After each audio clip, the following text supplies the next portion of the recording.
Everybody knows we should have a healthy, more active lifestyle if you want to lose weight or just be healthy in general. But oh my god, why is that so hard to actually do it? When I was younger, I was pretty active and loved the outdoors. But in my late 20s, I wasn't as active anymore. I gained weight. A lot of it. And eventually I had to do something about it. And it wasn't easy, but I found a way. And now I'm in my 40s. I'm fit. I love to run. I even ran a first marathon last year. I'm healthy, not overweight. I feel good. So how did I do it? How did I go from hating being active to loving it? Well, that's exactly what I want to share in this video. I will focus on running, but you can apply these principles on any activity you choose. So how did I do it? The short answer is, I had to change my mindset about it. And I will explain how to do it in 4 simple steps. Step 1. Face the reality. If we want to change our mindset, we have to face our current reality, which is that we hate running. And then we have to ask ourselves, why do I hate running? I asked myself that question many years ago, and my answer was simple. I hated running because I didn't like to suffer. You know, in my mind, running meant suffering. I remember all the school running tests and mini competitions. I always started too fast on long distance runs, couldn't maintain the pace, and ended up in pain. I hated it. Right there and then, my mindset about running was born. Running is hard and painful. I hate running. I can't do it. My body wasn't made for it. So if you ask yourself, why do I hate running? And then answer it honestly, you will uncover your mindset about running, which is the root cause for your dislike for running. And that is an important first step for changing your mindset. Step 2. Take full responsibility. If we want to change our mindset about running, we must take full responsibility for it. What do I mean by that? So my mindset about running was, running is hard and painful. And it's true. I had experiences where running was hard and painful. And at the time, it was logical to think that running is actually hard and painful. But it was still me, my mind, my ego, who created that mindset. I could have told myself, okay, that was hard, but if I practice, it will get easier. With that simple shift, I would create a totally different mindset about running. But I didn't.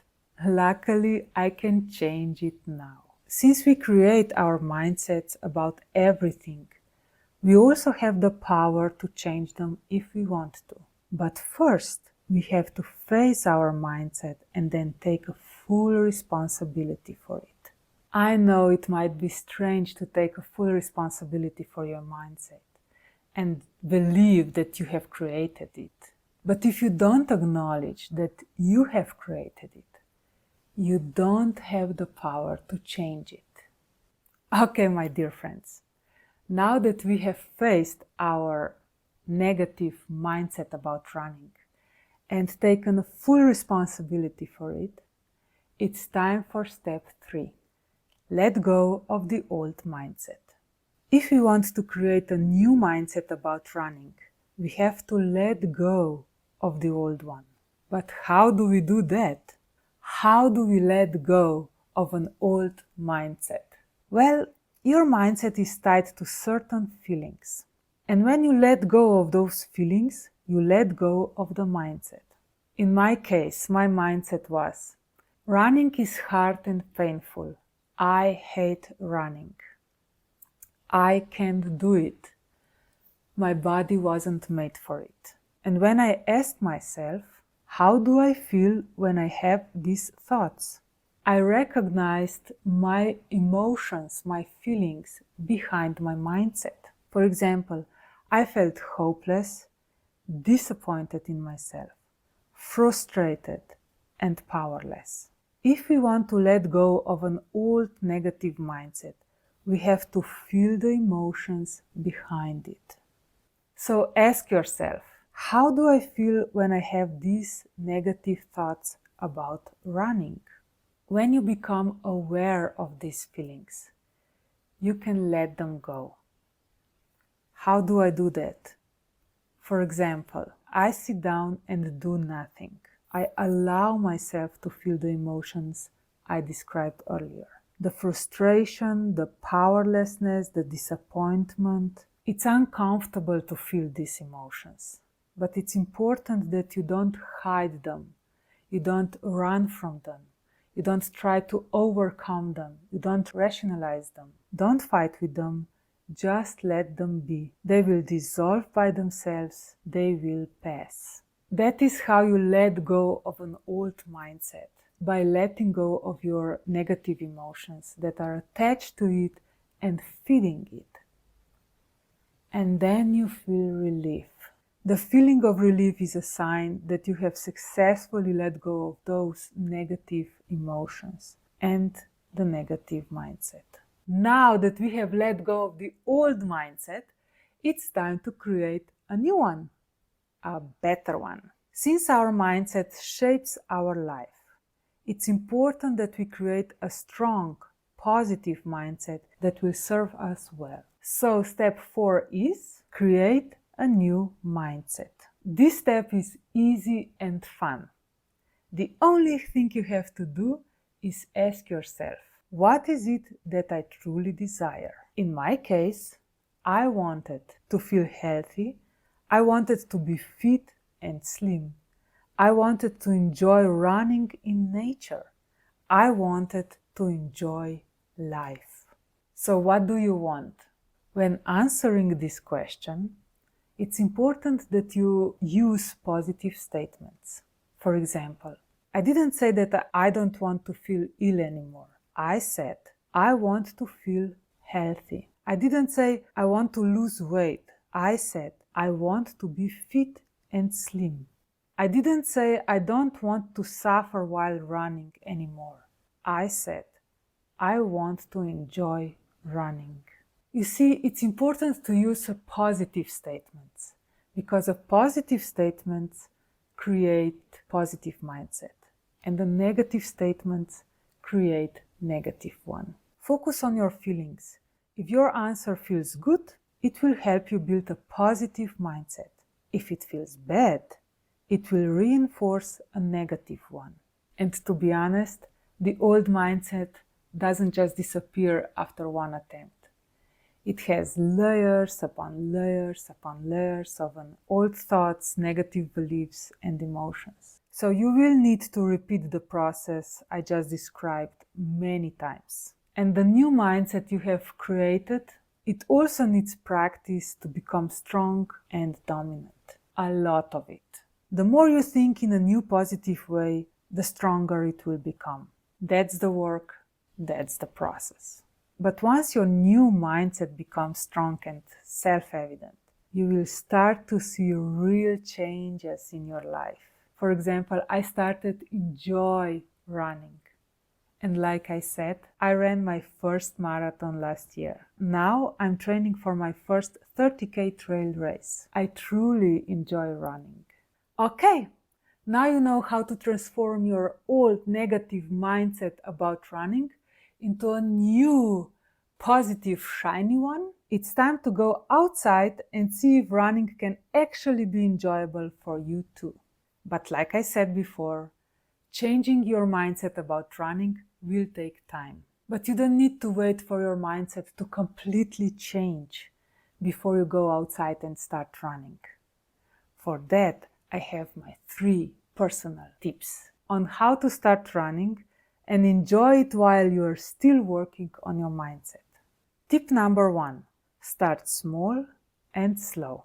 I made my biggest mistake when I tried to force myself to run fast right from the beginning. I saw all these fancy, fast professional runners on YouTube giving tips on how to run, and I wanted to be just like them right away. I mean, who wouldn't? They looked fit and healthy, and I wanted that badly. But let's be honest, I wasn't able to run for long or fast. Actually, I wasn't able to run at all, but I could walk. And the transformation from walking to running meant to go small and slow. Small steps, very slowly. I figured out that I could run very slowly, like running in place. So I did that for a while, until I felt that I can run a little faster, and then a little faster, and a little faster. The point of running slowly is it feels effortless. And because it feels effortless, you actually like doing it. That's my tip number 1. Start small and slow. Tip number 2, listen to your body. Why it's important to listen to your body? When you listen to your body, when you feel your body, you fall into the rhythm of running and breathing. Your body tells you how fast you should run. What is the enjoyable pace? It's like you don't push the pace, you feel the pace. You allow your body to dictate the pace. When you run like that, you run effortlessly. You enjoy it. It becomes fun. And that's the key to wanting to run more and more. Because when something is enjoyable and fun, it's naturally you want to do it more. And as you do it more and more, your fitness level automatically rises. And it gets easier and easier to run, which we all want. Okay, tip number 3. Face the awkwardness and let it go. When you first start running, you will likely feel awkward and self-conscious. You may be afraid of what others think of you, and that's completely normal. I used to run only early in the mornings because I knew I wouldn't meet anyone else on the trail. I was embarrassed that I was overweight. I couldn't run fast, and I thought others might judge me for that. But I dealt with it. How did I do that? Remember the 4-step process of changing your mindset from the beginning of this video? I went through that process over and over again. Every time I felt embarrassed, I did the process. If I felt like quitting running, I did the process. If I was angry with myself because I was overweight, I did the process. So every time I didn't feel good about running, I did the process. The key is to change your mindset about running. And you do that step by step, day by day. Until one day, you find yourself running a marathon alongside others, and you don't feel an ounce of embarrassment or awkwardness. Okay, my dear friends, we have come to the end of this video. I hope you found it useful, that you learned something new, maybe got some inspiration. I wish you a lot of joy while running. And with that, I have nothing left to say but listen to yourself, follow your inner path, and have a joyful life experience. See you in the next one.